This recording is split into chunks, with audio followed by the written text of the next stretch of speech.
Alf, you ready?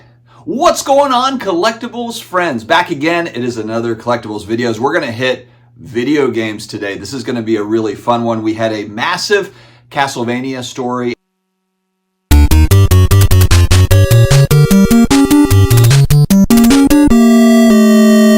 And I did connect with Minus Worlds, the buyer of this game, and just want to talk about the story and everything that's so great about this particular game and how this all went down. Stick around.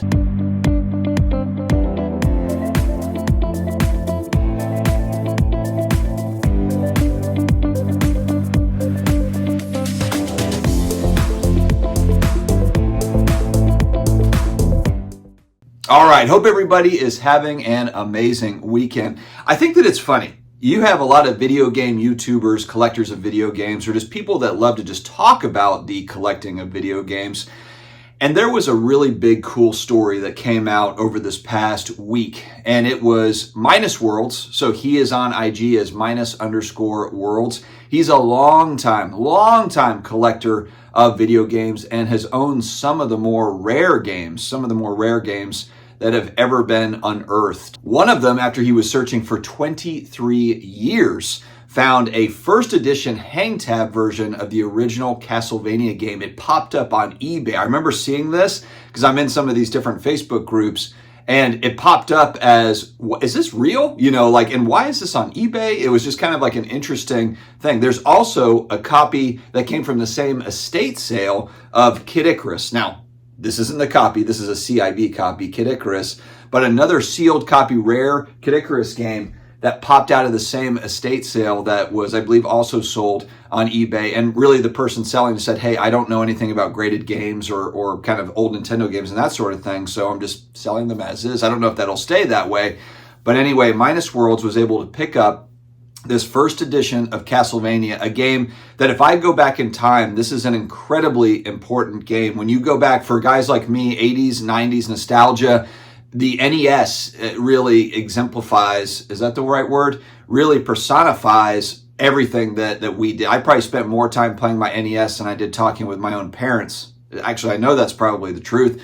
But Castlevania, Mega Man, Mario Brothers, Zelda, these are all franchises that were so incredibly important. Castlevania 2, just the cover, the box art on this thing is one that grabbed you as a kid. It was kind of one of those scary games, kind of like Contra. You know, Contra, when you're playing it and you're in the dark and all the lights are off and you're up against these bosses and these different, you know, these aliens things. Metroid is also kind of based on these like alien type movies.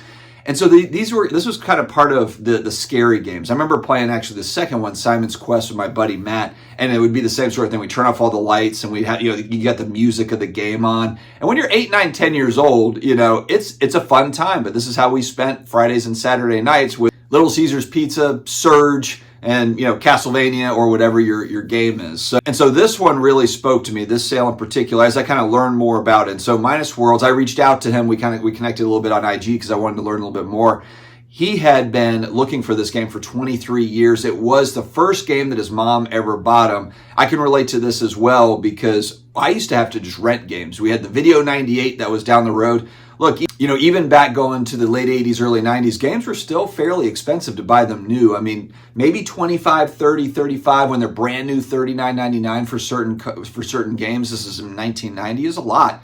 And so, you know, I would have to rent games. Castlevania was one that I did actually purchase, but not too many of them. You know, you had like Mario, Duck Hunt. I think I had a football game. You know, there was not much that was actually purchased back in those days. And so I can relate to that story of like, hey, you got to be choosy when you're picking a game that you're actually going to buy. So I was renting a lot of these NES games. Castlevania went from 1986 when it first came out, that first print, when he's got that hang tab version, all the way to 2014 was the last kind of mainline game that they've made for Castlevania. They're due up for more Castlevania, especially with the new tech and everything. Let's have some more Castlevania. So Minus Worlds purchased it with another buddy of his, $90,000. Huge sale, but I want to just bring attention to the fact that this was a real buyer. This wasn't some, you know, concoction or some shill bid or whatever thing where, you know, everybody kind of like manufactured a deal. This is someone that paid a lot of money for an ungraded game on eBay. Let's also throw that out there as well. This was an ungraded game, so it's not as if you had a third party that had come in and said, yep, this is the real deal. But I would say Minus Worlds, having been a longtime game collector, probably just as good, if not better, than the actual folks that work at grading companies. So he knew what he was looking at, and he knew what he had been looking for. He's been in it for a long time.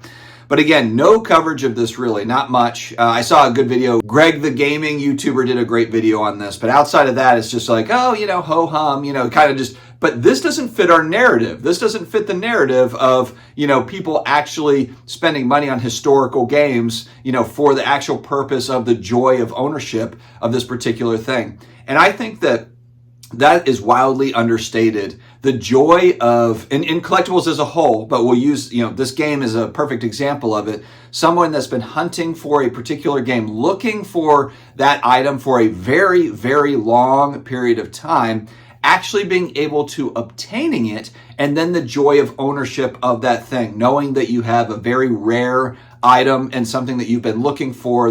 There's a whole challenge behind it, a sense of purpose, a sense of accomplishment that I don't think a lot of people understand. And maybe just because they're not into it in that way. It's always just about like, you spent $90,000 on a game? Games are meant to be played. Look, if you want to play Castlevania, go on eBay right now, and there's probably 1,000 loose cartridges that you can throw into a Nintendo and play it if you want to. Why does everybody get chopped up because someone wants to buy a graded CIB copy or a sealed copy because they actually want to own the thing, preserve it for whatever it is? I have some sealed copies of games, but I have a lot of CIBs because I like the idea of really collecting the box. A box to me, for a lot of these games, it brings back the memories.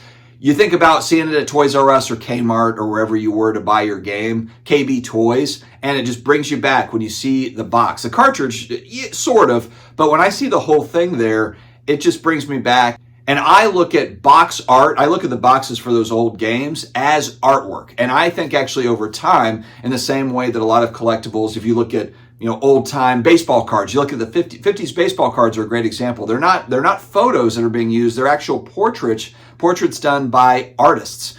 And I look at that old box art as history. Those were the original console games, Atari, NES, Genesis. Over time, I think there's going to be more and more appreciation, people that really enjoy the fact, wow, that's incredible that you would come out with a game, it would actually have its own box, because in the future, I believe it's all just going to be downloaded. You already download most of it now, but I think as we move forward, there will probably not be the actual box. I think it'll just be a download, at some point. At some point, we will have to see. But those original boxes and just the history behind video games, the ascension of video games, entertainment globally, is just such a cool thing. But people focus so narrowly on dollars and cents. Oh, people are just trying to flip these, trying to make money.